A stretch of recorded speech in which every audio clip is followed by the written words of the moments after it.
If you are wondering if you can find Madden NFL 26 on any Game Pass, then the answer is yes. You can find Madden NFL 26, for example, on EA Play and EA Play Pro.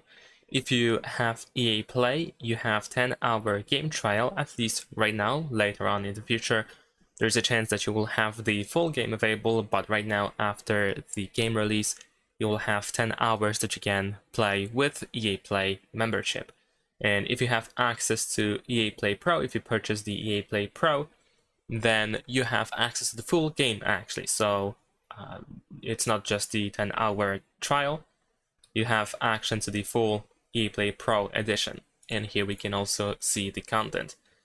If you have the Xbox Game Pass, then you probably have the EA Play subscription. So once again, you can play for 10 hours.